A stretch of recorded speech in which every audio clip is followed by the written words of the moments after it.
Back again, this time for transfer targets for game week 18. As always, I'll be running through 2 strong options for each position across the next few game weeks. One pick is based on Fantasy Football Hub's predicted points, and the other is my own, using a mix of stats, fixtures, and just how I see things playing out over the next couple of game weeks. The aim here is pretty simple, to help make better transfers, not just for this week, but across the next 3 game weeks and beyond. Alright, so starting off with defenders, and Fantasy Football Hub have picked Virgil van Dijk. He's predicted to score 15.2 points over the next 3 game weeks, which makes him the second highest scoring defender, only behind Konate. I'll be honest, I don't really see why Konate edges it. The reason why I go for Van Dijk is he's nailed, he plays every minute, and he averages 11.12 defcon per 90, which gives him a really strong baseline for points.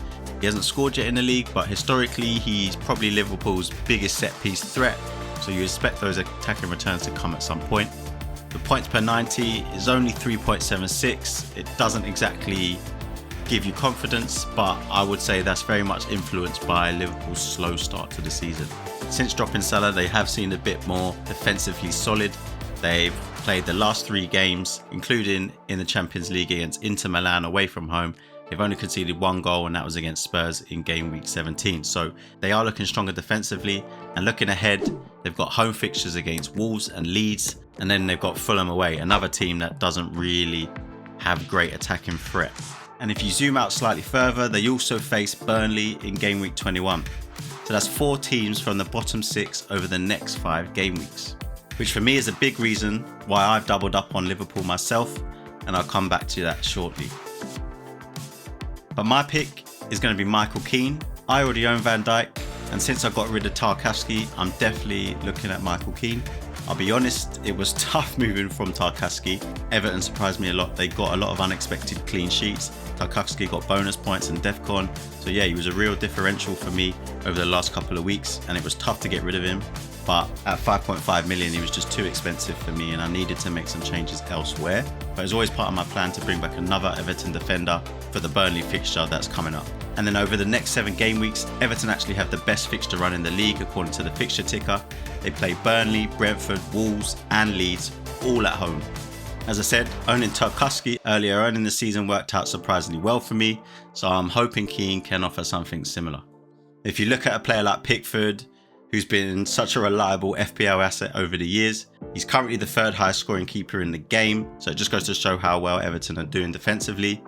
Keane also averages 10.05 defcon per 90, and he's already picked up the extra 2 points in 9 of 17 games, which gives him a really nice floor, similar to Virgil van Dijk. He's predicted 13.5 points over the next 3, but more importantly for me, he's predicted 31.9 points over the next 7, which is the 5th highest among all defenders, and he's only 4.6 million. With both Van Dijk and Keane, I can easily see a scenario where everything clicks for them. They might get a clean sheet, defcon, and then maybe an attacking return, and suddenly you're looking at a 15-pointer, which can be huge at this stage of the season. Alright, moving into midfield, Fantasy Football Hub pick is Cunha. He's predicted to score 17.6 points over the next 3 game weeks, which ranks him 3rd among all midfielders, behind only Saka and Bruno Fernandes. Now Bruno got subbed against Villa at half time. It sounded like it was a hamstring injury. A little bit worried about that one because I've got Bruno Fernandes.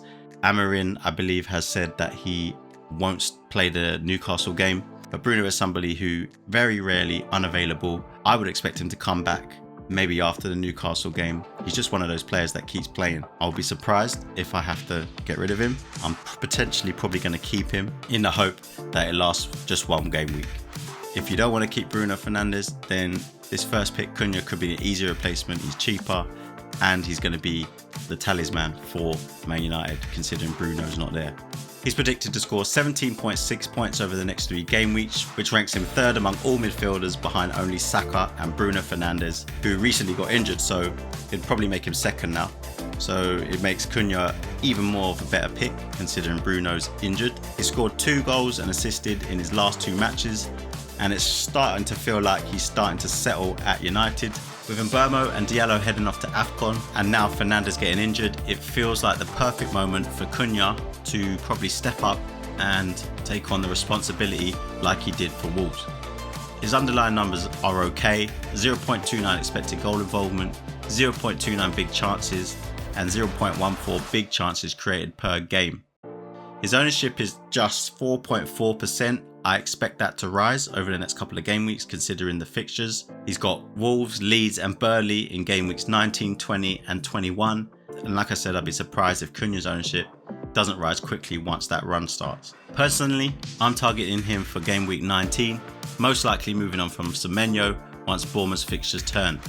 Although with Bruno out, if he is still out after the Newcastle game, then that's definitely somebody who I could replace him for.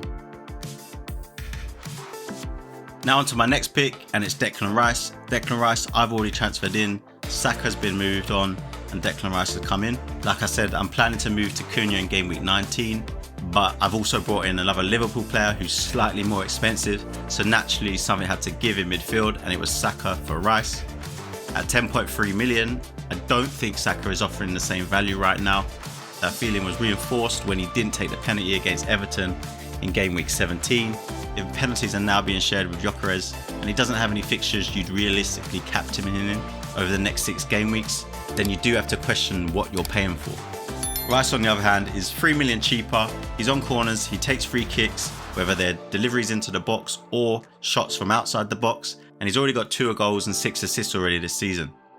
With Zubimendi now playing as the 6, it's allowed Rice to play as the 8, which gives him the freedom to get forward more and play in a more advanced role, and I think that suits Rice. And as a result of that, Rice is currently the 3rd highest scoring midfielder in the game. It does feel like a slight downgrade in terms of explosiveness. Obviously Saka can get you a mega haul. I don't think Rice has that in him. He has got double-digit hauls 3 times, but I think Rice is more consistent. He picks up DEFCON, assists, bonuses, and while he doesn't haul every week, he just ticks along nicely, and I'm okay with that. He's predicted 17.4 points over the next 3, averaging 0.31 big chances and 0.50 big chances created. And he's got 2 home fixtures coming up in the next 2. And as always, minutes aren't a concern for Rice. Alright then, let's talk about the forwards. Up front, Fantasy Football Hub has picked Ekitike, predicted to score 16.7 points, now priced at 8.7 million after his price rise last night. I've already brought him in to avoid that price rise. This is effectively my replacement for Saka.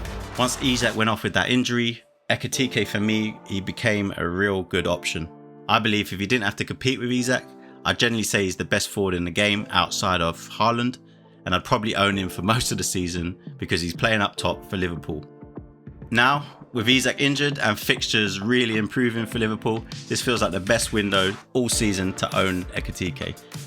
He's already scored 8 goals and 1 assist, despite sharing minutes for large parts of the campaign with Isak, and now he's likely to get an uninterrupted run in the team, and that's where the upside for me really comes in. I moved early ahead of the expected price rises after losing value over the last few weeks with players like Reinders, transferring Goodmanson last week and he drops the next day. Seeing Isak injured and Saka skip that penalty just made the decision fall into place quite neatly for me. I always wanted Ekitike, but I just couldn't justify it given the fact that he's always competing with Isak. Now Isak's injured, why not go get him? His underlying numbers are really good: 0.5 expected goals per 90 and 0.84 big chances per game, which actually ranks him 5th among all players, behind only Haaland, Thiago, Mateta and Voltemade, and all 4 of those players all start for their relative teams. So once Ekitike starts playing for Liverpool, I'd expect those numbers to climb even further. Fantasy Football also have Ekitike as the 2nd highest projected scorer, behind only Haaland. And for the next forward, I've gone again for Bowen. He's a bit of a differential. He's predicted to score 14 points, priced at 7.5 million. He's already got 5 goals and 2 assists so far this season. His expected goal involvement sits at 0.3 per 90 with 0.25 big chances per game. And West Ham's fixtures improve significantly from here, and if they want to stay clear of relegation battle, these are exactly the games that they need to take points from. There are 3 home fixtures in the next 4, and on the fixture ticker, West Ham rank 3rd best over the next 7, and actually top if you extend it to the next 8, because they then have Burnley coming up after that. Bowen is only owned by just 6.6% of managers, so as a differential, he's definitely worth considering. Like I said last week, forward options this season are pretty thin, which naturally pushes you towards a stronger midfield, which is what I've done. But with Isak injured and Bowen's fixtures turning, the door has opened slightly for more choice up front, and I've decided to lean into that and add a bit more fun there. Hopefully it pays off.